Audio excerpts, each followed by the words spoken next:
من الشيطان الرجيم. بسم الله الرحمن الرحيم.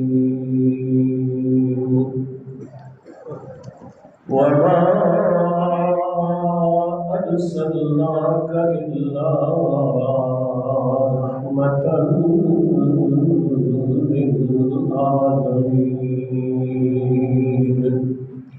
صدق الله مولانا العظيم وبلغنا رسوله النبي الكريم. ونحن على ذلك لمن الشاهدين والشاكرين. الصلاة والسلام عليك يا سيدي يا رسول الله، وعلى آلك وأصحابك يا سيدي يا حبيب الله.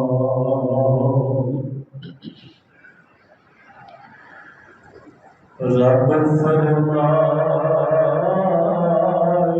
محبوبا زمانے سارے تیرے رب فرمایا محبوبا زمانے سارے تیرے عرش والے فرش والے دیوانے سارے تیرے میں خالق ساری دنیا دا تو مالک ساری دنیا دا میں خالق ساری دنیا دا تو مالک ساری دنیا دا کسے منگتے نہ موڑی خزانے سارے تیرے نے کسے منگتے نہ موڑی خزانے سارے تیرے نے رب فرمایا محبوبا زمانے سارے تیرے امینا نال ہر کوئی یارانے لات پھردائے امینا نال ہر کوئی یارانے لات پھردائے غریبا نال محبوبا غریبا نال محبوبا یارانے سارے تیرے رب فرمایا محبوبا زمانے سارے تیرے اللہ رب العزت کی حمد و ثنا بارگاہ رسالت امام صلی اللہ تعالیٰ علیہ وسلم میں ہدیہ درود و سلام عرض کرنے کے بعد عزت و احترام کے لائق جملہ سامعین ناظرین، اللہ رب العزت کا لاتعداد مرتبہ شکر کہ جس کی توفیق سے جمعۃ المبارک کی ان بابرکت گھڑیوں میں اللہ رب العزت نے زندگی کی مزید سانسیں عطا فرمائی۔ دعا ہے کہ خالق کائنات یہ برکت والے لمحات ہم سب کے لیے دنیا میں آخرت میں برکت اور نجات کا ذریعہ فرمائے۔ اباب ذوالفقار ربیع الاول شریف کے پہلے خطبہ جمعہ سے لے کر آج تک، یعنی یہ چوتھا جمعہ ربیع الاول شریف کا،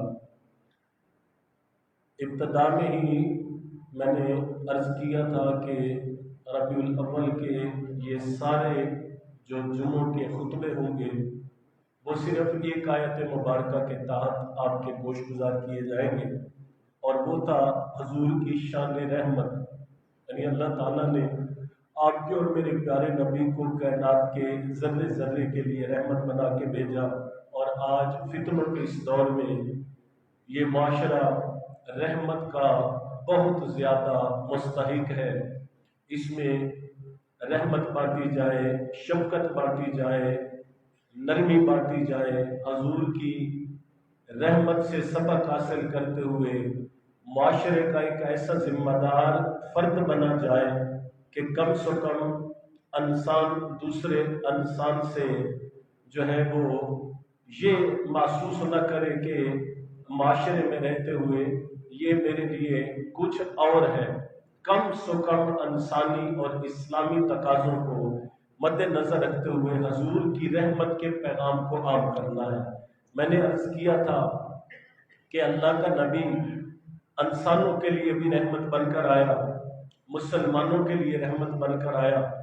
میرے نبی غریبوں کے لیے رحمت، امیروں کے لیے رحمت، عورتوں کے لیے رحمت، مردوں کے لیے رحمت، بلکہ یہ حضور ہی کی رحمت کا فیض ہے کہ آقا کریم نے فرمایا الوالد باب الجنہ، کہ جو والد ہے وہ جنت کا دروازہ ہے، جنت کا دروازہ ہے۔ یعنی باپ تو حضور کے آنے سے پہلے بھی تھے، باپ حضور کے آنے سے پہلے بھی تھے، لیکن باپ کو جنت کے دروازے کا اگر درجہ ملا ہے تو وہ آپ کے اور میرے نبی کی رحمت کے صدقے سے ملا۔ حضور کے آنے سے پہلے مائیں تھیں، لیکن حضور نے فرمایا کہ الجنت تحت اقدام الامہات، حضور فرماتے ہیں کہ جنت جو ہے وہ ماں کے قدموں کے نیچے ہے۔ حضور نے فرمایا کہ جنت سدرۃ المنتہا پہ تھی، اور میں وہاں سے جنت کو لا کر میں نے تمہاری ماں کے قدموں میں بچھا دیا۔ اب ماں کا وجود تو تھا، لیکن ماں کو یہ مقام جو ملا ہے کہ جنت اس کے قدموں کے نیچے ہے، یہ میرے نبی کی رحمت کے صدقے سے ملا، حضور کی رحمت کے صدقے سے ملا۔ اسی طرح آقا کریم فرماتے ہیں کہ من ابتلا بنتن او بنتان او بثلاث ادبہن فاحسنہن فانکحہن فہو معی یوم القیامت ھکذا۔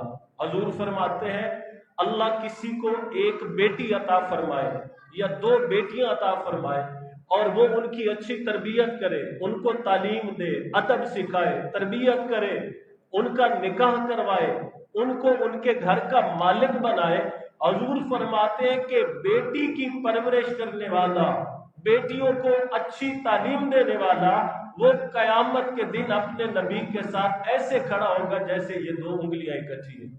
اب بیٹیاں تو پہلے بھی تھی، حضور کے آنے سے پہلے بھی تھی، لیکن ان کے ساتھ سلوک کیا ہوتا ہے کہ زندہ مار دیا جاتا ہے، زندہ درگور کر دیا جاتا ہے۔ بیٹی پیدا ہوتی ہے، باپ جو ہے منہ چھپاتا پھرتا ہے کہ میں لوگوں کو کیا منہ دکھاؤں گا۔ بچے جو ہے وہ سب کے لیے جو ہے ایک برابری کی شفقت اور نرمی کا حق رکھتے ہوتے ہیں، لیکن عجیب معاشرہ تھا کہ بچی پیدا ہوتی ہے اور خاندان جو ہے اپنے لیے رسوائی سمجھتا ہے۔ ایسی ہی بچیوں کے لیے اللہ نے قرآن میں ارشاد فرمایا، یہ بچیاں کہ جن کو زندہ مار دیا گیا، بے گناہ مار دیا گیا، یا غیرت کے نام پہ قتل کر دیا گیا، یہ قیامت کے دن کھڑی ہو کر بے ائے ذنب قتلت پوچھیں گی اپنے باپ کے پلو سے پکڑ کر کے مجھے کس جرم میں تو نے مار دیا تھا، تو وہ باپ کے پاس کوئی جواب نہیں ہوگا۔ تو ہمارے معاشرے میں وہ بیٹیاں تو تھیں، لیکن ان بیٹیوں کو یہ درجہ نصیب نہیں تھا کہ جو ان کی پرورش کرے گا وہ قیامت کے دن اپنے نبی کے ساتھ ایسا ہو۔ ٹھیک ہے، یعنی باپ کو اگر درجہ ملا، ماں کو درجہ ملا، بیٹیوں کو درجہ ملا۔ امیروں کے بارے میں آقا کریم نے فرمایا التاجر الصادق یبعث یوم القیامت مع الانبیاء والشہداء۔ آقا فرماتے ہیں کہ جو سچا تاجر ہے، جو سچا دکاندار ہے، حضور فرماتے ہیں جس کی تجارت کی بنیاد سچ پر ہے، وہ قیامت کے دن عام لوگوں کی صف میں کھڑا نہیں ہوگا۔ وہ جو تاجر ہے سچ پہ تجارت کرنے والا، اللہ اس کو نبیوں اور شہیدوں کی صف میں کھڑا کرے گا۔ اب وہ تاجر تو پہلے بھی تھے لیکن ان کو یہ مقام نصیب نہیں ہوا تھا. آقا نے غریبوں کے بارے میں بھی رحمت کا نور عطا فرمایا. آقا اپنی دعاؤں میں دعا کرتے ہیں اللہم احیینی مسکینن وامیتنی مسکینن وابعثنی یوم القیامت مع المساکین. یا اللہ مجھے غریب لوگوں میں رکھنا، مسکینوں میں رکھنا. یا اللہ مجھے موت بھی اس حال میں دینا کہ میں مسکینوں میں زندگی گزار رہا ہوں، اور یا اللہ قیامت کے دن مجھے امیروں کی صف میں نہ کھڑا کرنا بلکہ مجھے معاشرے کے مسکینوں کی صف میں قیامت کے دن کھڑا کرنا. ٹھیک ہے. یہاں پر تو غریب جو ہے وہ اگر محفل میں بیٹھا ہو تو کوئی دولت مند سیٹ تاجر بزنس مین اس غریب کے ہوتے ہوئے وہاں پہ بیٹھتے ہوئے اپنی توہین محسوس کرتا ہے. بلکہ یہ حضور کے دور اقدس میں بھی ہوا کہ جب آقا کریم کی بارگاہ میں کبھی حضرت بلال آ کے بیٹھتا ہے، کبھی حضرت صہیب آ کے بیٹھتے ہیں، کبھی حضرت خباب آ کے بیٹھتے ہیں. مالی طور پر کمزور صحابہ جب بیٹھتے ہیں تو قریش کے امیر لوگ آ کے حضور سے مطالبہ کرتے ہیں اے مسلمانوں کے نبی اپنی محفل سے ان غریبوں کو اٹھا دو، ہم نے آپ کو ملنا ہے. آقا کریم نے ابھی فیصلہ نہیں کیا تھا، اللہ نے قرآن کی آیت کو نازل فرما دیا. اللہ نے فرمایا وَلَا تَطْرُدِ الَّذِينَ يَدْعُونَ رَبَّكَ بِالْغَدَاةِ وَالْعَشِيِّ. فرمایا اے میرے حبیب یہ قریش آپ کو ملتے ہیں ملے، نہیں ملتے نہ ملے. یہ امیر بیٹھتے ہیں بیٹھے، نہیں بیٹھتے نہ بیٹھے، کلمہ پڑھتے ہیں پڑھے، نہیں پڑھتے نہ پڑھے. اللہ نے فرمایا اے میرے حبیب ان امیروں کی وجہ سے اپنی صف میں بیٹھے ہوئے بلال کو نہ اٹھانا، اپنے پاس بیٹھے ہوئے صہیب کو نہ بٹھانا. یہ جو صبح و شام میرا نام جپتے رہتے ہیں اور تیری چوکھٹ پہ گھومتے رہتے ہیں اے میرے حبیب ان کی دولت سے زیادہ مجھے ان کے دلوں میں جو اللہ اور اس کے رسول کی محبت ہے وہ سب سے زیادہ عزت والی. تو پتہ چلا ہمارا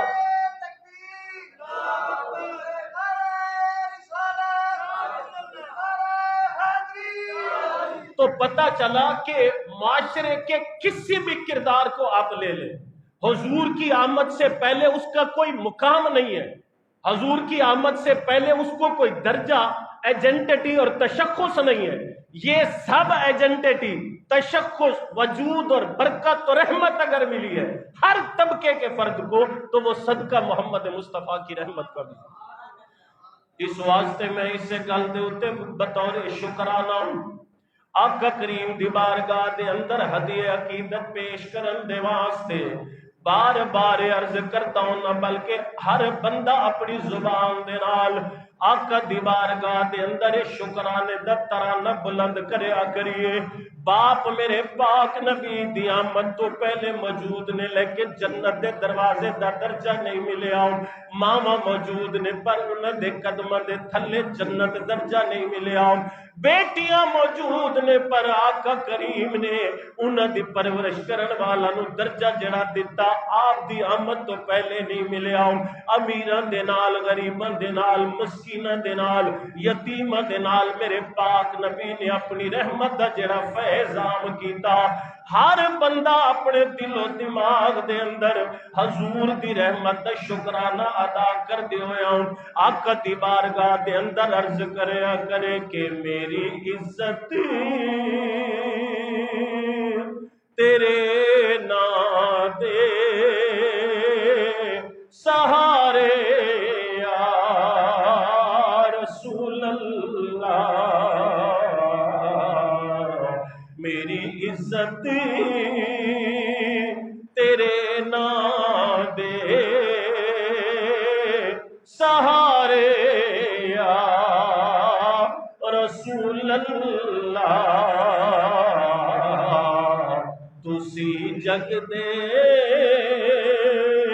ڈوبے بیڑے نتارے یا رسول اللہ. ہم میں سے جس کو جو عزت ملی ہے وہ صدقہ محمد مصطفیٰ کا ملا، حضور کی رحمت کا صدقہ ملا. باپ کو باپ کا درجہ ملا حضور کی رحمت کے صدقہ، ماں کو ماں کا درجہ ملا. اس سے پہلے تو رشتوں کی پہچان ہی نہیں تھی. یہ حضور کی شان رحمت. آج کی گفتگو میں بطور خاص جو بات میں نے آپ کو عرض کرنی ہے وہ یہ کہ میرے پیارے نبی مریضوں کے لیے، بیماروں کے لیے کس طرح رحمت بنتے ہیں۔ بیماروں کے لیے ہمارے ہاں تو بدقسمتی یہ ہے کہ جہاں معاشرہ اور بہت ساری باتوں میں زوال کا شکار ہے، وہاں پر ہمارا رویہ مریضوں کے لیے بھی جو ہے مخلصانہ نہیں ہے۔ اللہ نہ کرے کوئی بیمار ہو جائے ہمارے معاشرے میں تو پہلے تو 6 مہینے ہر بندہ اپنے طور پر MBBS ڈاکٹر شو کرتے ہوئے اس کو جو ہے اپنا ٹوٹکا بتاتا ہے، ہر بندہ اپنے طور پر ماہر امراض مرداں اور نسواں بن کر اس کو اپنے ٹوٹکے بتاتا ہے۔ یعنی معاشرے میں 2 چیزیں جو ہے ان کے ساتھ بڑا ظلم ہو رہا ہے، ایک صحت کے ساتھ اور دوسرا دین کے ساتھ۔ صحت کے ساتھ یہ ظلم ہو رہا ہے ہمارے معاشرے میں کہ بجائے بیمار کو اچھا مشورہ دینے کے ہم اس کو غلط ٹوٹکے بتا کے آتے ہیں، اور اگر اس کو پوچھنے جاتے ہیں تو اس کو اور بیمار کر کے آتے ہیں۔ یعنی ہمیں 70 سال گزرنے کے بعد بیمار کو پوچھنے کا بھی ڈھنگ سلیقہ نہیں ہے، ٹھیک ہے؟ کسی بیمار کی تیمارداری کرو، اس کے پاس زیادہ وقت نہ بیٹھو، اس کو حوصلہ دو، اس کو جو ہے توکل دلاؤ کہ نہیں بھائی کوئی مسئلہ نہیں، بڑی بڑی بیماریاں اللہ ختم کر دیتا ہے، یہ تو کوئی پرابلم نہیں۔ اور ہم وہاں پہ کیا کرتے ہیں، اس کے پاس جا کے گردان پڑتے ہیں، میرے فلانے بندے نو یہ بیماری سی مر گیا، وہ فلانے کا پتہ چلیا انہوں بیماری سی وہ بھی مر گیا، یعنی انہوں مارن تو پہلے ہی ایسی مار دیں، ٹھیک ہے؟ یہ کوئی طریقہ نہیں ہے تیمارداری کا۔ اور پھر پوچھنے جاتے ہیں تے پورا پورا ٹبر اتنے پوچھن ٹر جانے، ٹھیک ہے؟ وہ تیمارداری کی بجائے الٹا ان مریضوں کے لیے ہم تو بلٹن بنتے ہیں۔ آؤ ذرا میرے پیارے نبی کا طریقہ دیکھو، آپ بیماروں کے ساتھ کیا سلوک کرتے ہیں، آپ بیماروں کے ساتھ کیا شفقت کرتے۔ تو اس لیے صحت کو بھی مذاق نہ بناؤ اور دین کو بھی مذاق نہ بناؤ۔ دین کے ساتھ ہمارا کیا کھلواڑ ہو رہا ہے؟ دین کے ساتھ یہ کھلواڑ ہو رہا ہے کہ جس بندے نے داڑھی پگڑی رکھ لی بس پیچھے اس امام دے اللہ اکبر، یعنی دین دا مسئلہ پوچھن واسطے اسی معیار ہی نہیں بنایا کہ اللہ رسول دی گل پوچھنے کی دے کو جیڑا شرلو مرلو اٹھدا ہے، جنوں کوئی 2-4 گلاں کرنی آ جاندی واہ واہ بلے بلے بلے، او بھائی تقریر کرنا اور چیز ہے، تقریر تے زرداری بھی کر لینا، زرداری بھی کر لینا، انہاں کول مسئلے پوچھیا کری، ٹھیک ہے؟ تقریر کرنا اور بات ہے، لیکن دین کی تعلیم کو حاصل کرنا یہ الگ چیز ہے۔ دین کی بات ان سے پوچھا کرو، دین کا علم ان سے سیکھا کرو، پہلے پتہ کر لیا کرو کہ وہ خود بھی دین کی تعلیم کے بارے میں جانتا ہے کہ نہیں جانتا، ٹھیک ہے؟ تو میں نے کئی ایسے خطیب دیکھے ہیں جو نماز اور وضو کے مسئلے مجھ سے پوچھتے ہیں، وضو اور نماز کے مسئلے مجھ سے پوچھتے ہیں، اور ماشاءاللہ عوام میں واہ واہ واہ واہ بلے بلے بلے بلے۔ تو اس لیے یہ دین کو بھی مذاق نہیں بنانا چاہیے کہ بھئی مجھے اس نے کہہ دیا، اس نے کہہ دیا، اس نے کہہ دیا۔ تاریخ گواہ ہے جتنا لوگوں کے ایمان پہ ڈاکہ وہ دین کے نام پہ ڈالا گیا ہے، اس طرح کسی اور طریقے سے نہیں ڈالا گیا۔ تو اس لیے دین کے معاملے میں، صحت کے معاملے میں ہمارا معیار ہونا چاہیے، اور وہ جو شریعت نے ہمیں معیار دیا ہے کہ فوق کل ذی علم علیم، کہ تم میں سے بڑے رتبے والا وہ ہے جس کے پاس علم زیادہ ہے۔ تو پتہ کرو کہ جو میں بات پوچھنے جا رہا ہوں، دین کے بارے میں جو معلومات لینے جا رہا ہوں، وہ کوئی ایسے بندے سے تو نہیں لینے جا رہا جس کی اوقات جو ہے پنچر لگانے والے کی ہے اور بتا وہ دین کی باتیں رہا ہے، جس کی اوقات جو ہے وہ ڈینٹسٹ اور مکینک کی اور بتا مطلب ہے دین کی باتیں بتا رہے۔ تو یہ تھوڑا رویہ چینج کرو۔ دیکھو ماشاءاللہ باشعور معاشرہ ہے، ہم نے کبھی ایسا نہیں کیا کہ اپنے بچوں کو سکول داخل کروانا ہو تو ہم جو ہے وہ تھانے میں لے جائیں، کبھی ایسا نہیں کیا۔ ہم نے کبھی ایسا نہیں کیا کہ شوز پالش کروانے ہو تو میڈیکل سٹور میں گھس جائیں، پتہ ہے کہ بھئی کہاں پہ شوز پالش ہونے ہیں، کہاں پہ دوائی ملنی ہے، کہاں پہ بچے داخل ہونے ہیں، کہاں پہ بیماروں کو، سارے معاملات کے بارے میں پتہ ہے۔ ایک جو ہے ہمارا دین کا معاملہ ایسا بے یارو مددگار رہ گیا ہے، جیڑا شرلو مرلو لبدہ با ٹھیک ہے جی آن دو، انہیں دسیا۔ تو یہ چیز دین کے لیے جو ہے زہر قاتل، معیار مقرر کرو، ایک میرڈ بناؤ جو اللہ اور اس کے رسول نے بنایا، اور اس میرڈ پہ جب ہم دین کو لے کے چلیں گے، اور آقا کریم صلی اللہ علیہ وسلم نے اس لیے شاید آپ کی نگاہ نبوت وہ آج کے دور کو دیکھ رہی تھی، اور آقا کریم نے فرمایا تھا وَابْقُوا عَلَى الدِّينِ اِذَا وَلَّ غَيْرَ أَهْلَهُ، ولا تبکوا علی الدین اذا ولى اہلہ، کہ دین پر رویا کرو جب دین کا معاملہ کسی نااہل کے سپرد ہو جائے۔ ایک بندے میں اہلیت ہی نہیں ہے، اس کے اندر ایبیلٹی نہیں ہے، اس کے اندر میرٹ نہیں ہے، اور منٹ وہ میرٹ کی دھجیاں بکھیرنے والا ہے، اور ہم اس سے جو ہے وہ دین سیکھنے جا رہے ہیں۔ اور حضور نے فرمایا کہ یہ قرب قیامت کی علامت ہوگی کہ جب دین نہ اہلوں کے سپرد ہو جائے گی۔ تو آقا کریم صلی اللہ علیہ وسلم نے اپنی شان رحمت سے جہاں کائنات کے باقی طبقات کو نوازا، وہاں پر میرے پیارے نبی نے مریضوں کو بھی نوازا ہے۔ آپ کے پاس کوئی بھی مریض آیا، کوئی بھی اپنی مرض لے کر آیا، آقا کریم نے یہ نہیں فرمایا کہ میں سرجن نہیں ہوں، آقا نے یہ نہیں فرمایا میں ڈاکٹر نہیں ہوں، آقا نے یہ نہیں فرمایا میں نے طب کا ڈپلومہ نہیں کیا ہوا۔ آقا کریم صلی اللہ علیہ وسلم کے پاس کوئی بھی مریض اپنی مرض لے کے آتا ہے، آقا کریم اپنی شان رحمت پہ اتنے پر یقین اور پر امید ہوتے ہیں، آقا واپس نہیں بھیجتے، آقا بلاتے ہیں کہ آؤ میرے پاس آ جاؤ۔ حضور کو معلوم ہوتا ہے کہ جب میں اپنی رحمت کا نور اس بیمار کو عطا کروں گا، یہ مجلس سے اٹھے گا بعد میں اور ٹھیک پہلے ہو جائے گا، ٹھیک پہلے ہو جائے گا۔ اور واقعی اس طرح ہوتا رہا۔ آقا کریم صلی اللہ علیہ وسلم کے صحابی حضرت عبداللہ بن عتیق رضی اللہ تعالیٰ عنہ،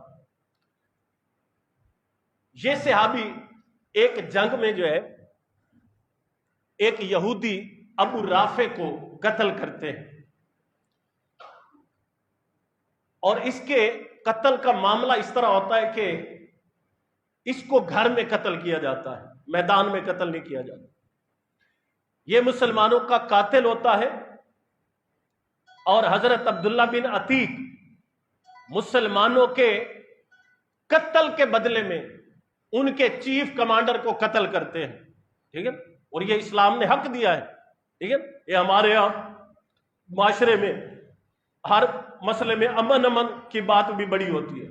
امن کا معاملہ مسئلہ وہاں پہ ہے کہ جہاں پہ غیر مسلم ہمیں چھیڑے نہیں، اور جب غیر مسلم ہمارے دین پہ حملہ کرے، غیر مسلم ہماری زمینوں پہ حملہ کرے، جس طرح آج سینکڑوں ہزاروں فلسطینی مسلمان جو ہے وہ اسرائیل جیسے دہشت گرد ملک کی جو ہے دہشت گردی کا نشانہ بن رہے ہیں، ایسے حالات بن جائیں تو پھر ہر مسلمان کے لیے لازم ہوتا ہے کہ وہ ظالم کے ظلم کو روکے اور مظلوم کی حمایت کرے۔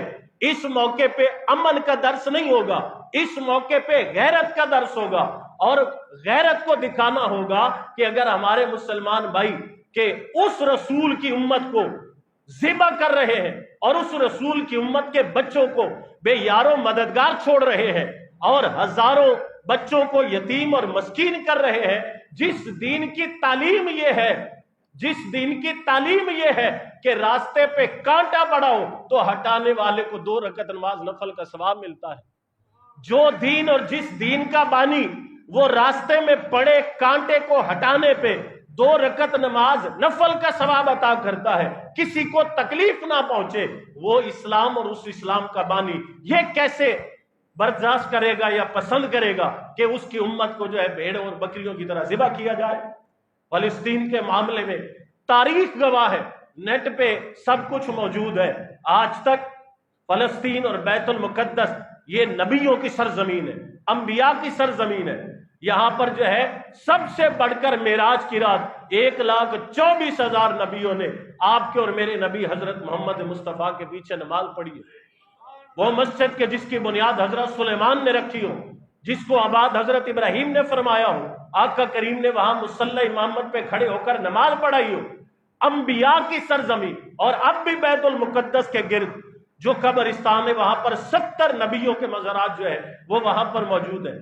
تو بھائی یہ اسلام جو ہے تب پرامن ہے کہ جب تک اس پہ حملہ نہ کیا جائے، اور جب حملہ کیا جائے تو پھر اسلام جو ہے اپنے دفاع کا حق دیتا ہے۔ تو اس لیے غزہ کی پٹی پہ وہ اتنا لمبا چوڑا شہر نہیں ہے، غزہ کی پٹی ٹوٹل جو 25 کلومیٹر پر مشتمل ہے، اور وہاں پہ غیر انسانی سلوک یہ ہو رہا ہے کہ وہاں پہ مسلمانوں کو دوائیوں تک نہیں پرووائڈ کی جا رہی، وہاں پہ خوراک تک نہیں پہنچانے کی اجازت دی جا رہی، وہاں پہ بے یار و مددگار زخمی پڑے ہیں، لاشیں پڑے ہیں، اور ادھر جو ہے راگ کی آلاپا جاتا ہے کہ اسلام دہشت گرد ہے. بھئی یہ دہشت گردی اس سے بڑھ کر کیا دہشت گردی ہوگی کہ بھوکے پیاسے بچوں تک جو ہے وہ پانی کو نہ پہنچنے دیا جائے. تو میرے نبی کا تو کردار یہ ہے کہ آپ کے پاس مریض آتا ہے, عبداللہ بن عتیق آتے ہیں جنہوں نے اس یہودی کو گھر میں قتل کیا. جب اس کے گھر سے نکلتے ہیں تو گرتے ہیں اور آپ کی پنڈلی جو ہے وہ ٹوٹ جاتی ہے. آقا کریم کی بارگاہ میں حاضر ہوتے ہیں. آپ فرماتے ہیں کہ میں جب آقا کے پاس پہنچا میں نے عرض کیا یا رسول اللہ, میں نے دین کے دشمن کو مار دیا لیکن میرے ساتھ یہ حال ہوا. آقا کریم کیا فرماتے ہیں, فقال النبی ابسط رجلک, آئے میرے صحابی اب میرے پاس آ گئے ہو, اب تمہیں پریشان ہونے کی ضرورت نہیں. آقا نے فرمایا کہ اپنی ٹانگ کو ایسے آگے لمبا کرو, ابسط بچھا دو. آقا کریم کے صحابی نے جب ٹانگ بچھائی تو حضرت عبداللہ بن عتیق فرماتے ہیں فَبَسَطْتُ رِجْلِي فَمَسَحَهَا فَكَأَنَّمَا لَمْ أَشْتِكْهَا قَطُّ. آقا کریم کے یہ غلام فرماتے ہیں کہ میں اپنا مرض لے کے جب حضور کی بارگاہ میں پہنچا, آقا نے فرمایا ٹانگ بچھا دو. میں نے ٹانگ بچھائی, آقا کریم نے اپنا ید اللہ والا ہاتھ جو ہے وہ میری ٹانگ پہ پھیرا. ید اللہ والا, ٹھیک ہے نا, یہ عام ہاتھ نہیں تھا, یہ وہ ہاتھ ہے کہ جس کی ایک انگلی اٹھتی ہے تو سورج آسمان چھوڑ کر زمین پہ آ جاتا ہے. یہ وہ ہاتھ ہے کہ جس کی انگلی ڈوبے سورج کی طرف اٹھتی ہے تو پلٹ کے اثر کے مقام پہ آ جاتا ہے. یہ وہ ہاتھ ہے کہ جو خالی مشق میں جاتا ہے اللہ اس سے نہریں جاری فرما دیتا ہے. یہ وہ ہاتھ ہے کہ جو اٹھتا ہے تو ابھی نیچے نہیں آتا کہ جو دعا کی جاتی ہے وہ پہلے قبول ہو جاتی, پہلے قبول ہو جاتی. اعظم چشتی کہتے ہیں نا کہ تو اجے میرا یار نہیں ڈٹھا جن ویکھ کے چن شرماوے.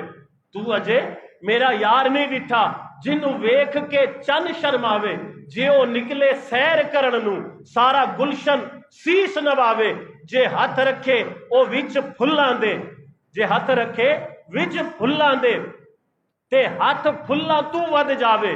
اعظم ایڈا سونا نبی ساڈا سن ہور نظر نہ آوے. وہ ید اللہ والے ہاتھ جب میرے پاک نبی نے حضرت عبداللہ بن عتیق کی جو ہے وہ پنڈلی پہ پھیرے تو حضرت عبداللہ بن عتیق فرماتے ہیں فَكَأَنَّمَا لَمْ أُشْتِكْهَا قَطُّ, میری ٹانگ ایسے ٹھیک ہوئی, میرا درد ایسے ختم ہوا, وہ میری ٹوٹی ٹانگ ایسے جڑ گئی. آپ فرماتے ہیں مجھے یوں لگا کبھی یہ ٹوٹی نہیں ہے, میری آنکھ کبھی ٹوٹی نہیں. اس واسطے جناب اعلی حضرت علیہ رحمت تاجدار بریلی نے کیا خوب ترجمہ فرمایا. آپ فرماتے ہیں کہ شہنشاہ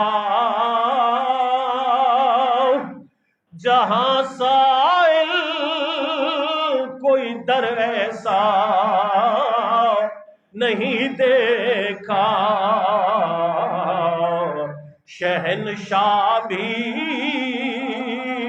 جہاں سائل کوئی در ایسا نہیں دیکھا. بڑے در ہیں زمانے میں مگر ایسا نہیں دیکھا.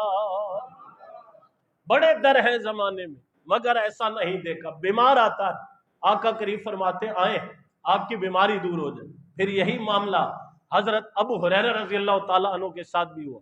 آپ فرماتے ہیں کہ میں حضور کی حدیثیں سنتا لیکن مجھے یاد نہیں رہتی تھی, یاد نہیں رہتی. حضرت ابو ہریرہ علم کے بڑے شوقین تھے. ہمارے ہاں تو بدقسمتی سے علم کا شوق اور ذوق بھی وہ نہیں رہا جو مسلمانوں کو ورثے میں ملا تھا. حضرت ابو ہریرہ کئی دن گھر نہیں جاتے تھے, کئی دن گھر نہیں جاتے تھے. اور صحابہ پوچھتے کہ گھر میں کوئی جھگڑا تو نہیں؟ آپ فرماتے ہیں کوئی جھگڑا نہیں ہے, اس لیے گھر نہیں جاتا کہ جتنی دیر گھر رہوں گا اتنی دیر نبی کے منہ سے نکلنے والے علم کے موتیوں سے معروم ہو جاؤں گا. میں چاہتا ہوں کہ بھوکا رہوں, پیاسا رہوں, پر میرے نبی جو پھول اپنی زبان سے باہر نکالے سب سے پہلے اگر کوئی سنے تو وہ ابو ہریرہ سنے. اس لیے آپ حدیث کا مطالعہ کریں تو آپ حدیث کے چیپٹر میں یہ دیکھیں گے 1,24,000 صحابہ میں سے سب سے بڑھ کر جس صحابی سے حدیث روایت کی گئی ہے وہ حضرت ابو ہریرہ کی ذات ہے. یعنی 7,500 حدیث جو ہے وہ صرف اکیلے حضرت ابو ہریرہ سے مروی.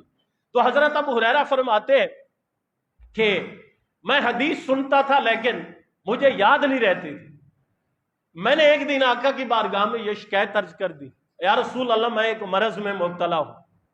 آقا کریم صلی اللہ علیہ وسلم کی بارگاہ میں جب صحابی رسول جاتے ہیں حضرت ابو ہریرہ عرض کرتے ہیں انی اسمع منک حدیثا کثیرا فانساہ, یا رسول اللہ آپ سے میں بڑی حدیثیں سنتا ہوں فانساہ لیکن بھول جاتا ہوں. آقا نے کیا فرمایا؟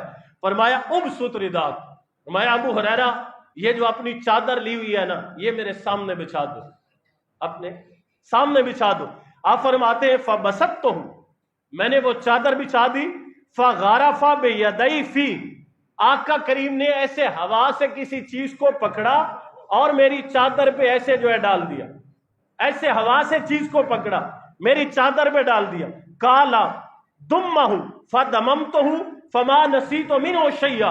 ابو ہریرہ فرماتے ہیں کہ آقا نے فرمایا اے ابو ہریرہ یہ چادر اٹھاؤ اور اپنے سینے پہ ملو, اپنے جسم پہ ملو.